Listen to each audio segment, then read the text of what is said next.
শয়তানও এত সুদ খাইতে পারে নাই যত সুদ খেয়েছে ইউনূস নামের এই বেয়াদব।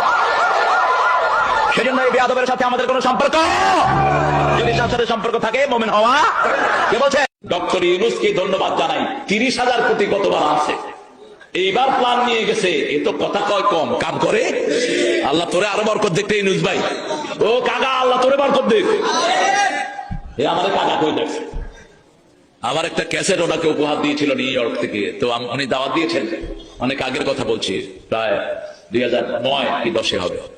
তো অত্যন্ত অ্যাট্রাকটিভ একজন মানুষ, তিনি গেলেই মানুষকে এমন ভাবে সম্বোধন করেন আপনি তার ভক্ত না হয়ে পারবেন না। এই সময়ের মধ্যে সবচেয়ে বড় মূর্খ ছিল ডক্টর ইউনূস। জুলাই সনদের 12টা এটাই বাজিয়ে দিয়ে গেছে। নিজে কত শেয়ানা গাবুর, ইসলামের সাথে তার কোনো সম্পর্ক নাই, আগা গোড়া বেনামাজি একটা লোক। একক তো নামাজও পড়তো না, নামাজ পড়া জানতো না। এই ফাজিলটা ইসলামের বিরুদ্ধে সবগুলো রায় দিয়ে গেছে যে কয়দিন ছিল।